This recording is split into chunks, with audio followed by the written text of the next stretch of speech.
Hello students, class 9 আশা করি তোমরা সবাই খুব ভালো আছো। তো আজ তোমাদের দেখো প্রথম পর্যায়ক্রমিক পরীক্ষা বা ফার্স্ট ইউনিট টেস্ট পরীক্ষা তোমাদের ভূগোল বিষয়ের সম্পূর্ণ সাজেশন। ওকে, তো এই প্রশ্নগুলি তোমরা খুব তাড়াতাড়ি রেডি করো। ওকে, 2, 3 এবং 5 নম্বরের বড় প্রশ্ন এবং তোমাদের পরবর্তী ভিডিও তোমাদের ভৌতবিজ্ঞান বিষয়ের সম্পূর্ণ অধ্যায়ভিত্তিক সাজেশন দিয়ে দেবো। ওকে, আচ্ছা, তো দেখে নাও 2 নম্বরের জন্য যে প্রশ্নগুলি পড়বে। প্রথম অধ্যায় থাকছে দেখো তোমার গ্রহরূপে পৃথিবী। ঠিক আছে, তো এখান থেকে তোমাদের শর্ট প্রশ্ন এবং বড় প্রশ্ন মিলিয়ে 9 নম্বর থাকবে। ঠিক আছে, 9 নম্বর আসবে এই অধ্যায় থেকে। ওকে, তো এই অধ্যায়ের গুরুত্বপূর্ণ প্রশ্নগুলি দেখে নাও। প্রথমে দেখো 2 মার্কসের প্রশ্ন। ঠিক আছে, বা 2 নম্বরের যে প্রশ্নগুলি তোমরা দেখবে খুব গুরুত্ব সহকারে। তো দিগন্ত রেখা কি, এটি মোস্ট ইম্পর্টেন্ট। এবং বেডফোল্ড লেভেলের পরীক্ষাটি কি, অভিগত গোলক বলতে কি বোঝো এবং কেন্দ্রতিক বল কি। তারপরে দেখো তোমার জিপিএস কি এবং জিপিএসের পুরো নাম কি। ঠিক আছে, এই প্রশ্নটি খুব ইম্পর্টেন্ট। এবং জিপিএস থেকে কী কী জানা যায় এবং জিপিএসের 3টি ব্যবহার। ঠিক আছে, তো জিপিএস থেকে তোমরা এই 3টি প্রশ্ন খুব ভালোভাবে দেখে রাখবে। এবং তোমার এই প্রশ্নটি তোমাদের হয় 3 নম্বরেও আসতে পারে। ঠিক আছে, জিপিএসের 3টি ব্যবহার লেখো। ওকে, আচ্ছা, তারপর দেখো জিওড বলতে কী বোঝো এবং কাকে কেন বামন গ্রহ বলা হয় এবং কাকে নীল গ্রহ বলা হয় এবং ধ্রুবতারার গুরুত্ব। ওকে, তো এইগুলো হচ্ছে তোমাদের 2 নম্বরের প্রশ্নপত্র। এবং পরবর্তী দেখো 3 এবং 5 নম্বরের জন্য যে প্রশ্নগুলি দেখবে খুব গুরুত্ব সহকারে।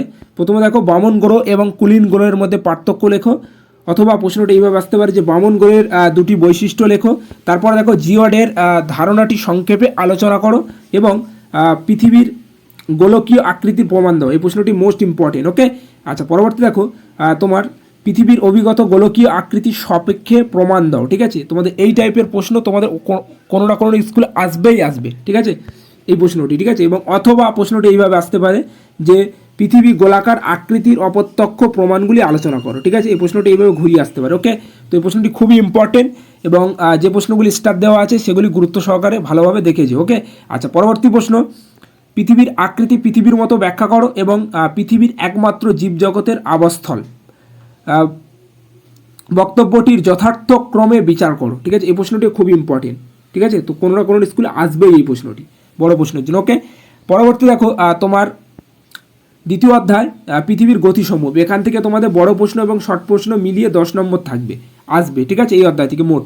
তো দেখে নাও 2 মার্কসের জন্য যে প্রশ্নগুলি দেখবে। প্রথমে দেখো বামন গ্রহ কী এবং সূর্যের দৈনিক আপাত গতি কী, কোরিওলিন্স বল কাকে বলে। ঠিক আছে, এবং তারপরে ছায়াবৃত্ত কী এবং উষা ও গোধূলি কী। ঠিক আছে, এগুলি খুবই ইম্পর্টেন্ট কোশ্চেন যেগুলি স্টার দেওয়া আছে। পরবর্তী দেখো পৃথিবীর আবর্তন গতি না থাকলে কী হতো, পৃথিবীর পরিক্রম গতি কী এবং পৃথিবীর কক্ষপথের 2টি বৈশিষ্ট্য উল্লেখ করো।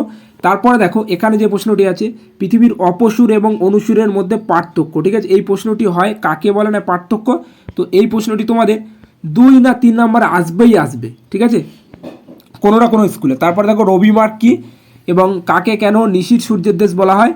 তারপরে দেখো প্রশ্নটি এইভাবে ঘুরিয়ে আসতে পারে যে নিশীথ সূর্যের দেশ কী। ঠিক আছে, এইভাবে ঘুরিয়ে দিতে পারে। উত্তর হবে কি নরওয়ের হামারফেস্ট বন্দর। ঠিক আছে, পরবর্তী দেখো ফেরেলের সূত্র কি, এই প্রশ্নটি মোস্ট ইম্পর্টেন্ট। তারপরে তোমার মরু প্রবাহ কী এবং কিভাবে সৃষ্টি হয় এবং মেরুজ্যোতি কী, এই প্রশ্নটি খুবই ইম্পর্টেন্ট।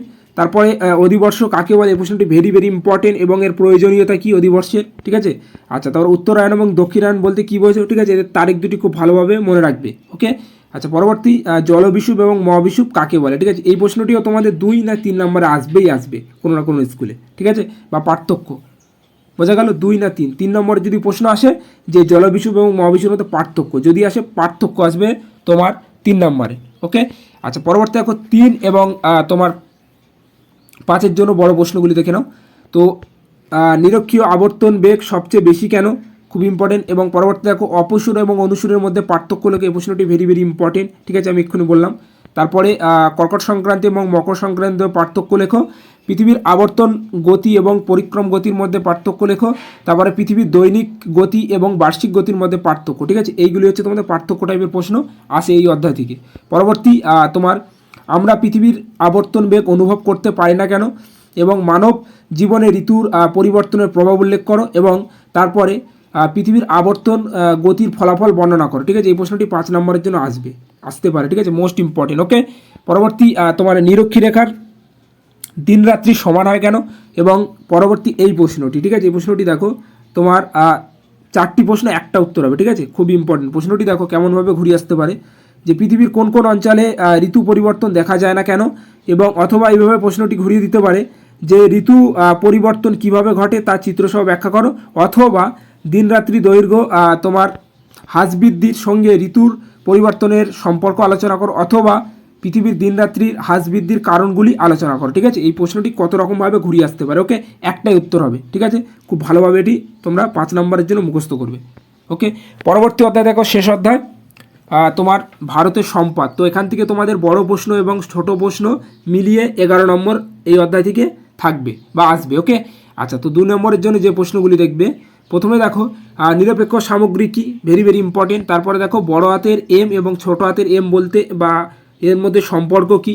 তারপরে তোমার কাকে কেন সাদা কয়লা বলা হয় এবং কোক কয়লা কি, ঠিক আছে, খুবই ইম্পর্টেন্ট। তারপরে বোম্বে হাই এর গুরুত্ব কি, সাগর সম্রাট কি এবং কোল ইন্ডিয়া লিমিটেড কি এবং এনটিপিসি লিমিটেড কি, এনটিপিসি কি এবং এর গুরুত্ব লেখো।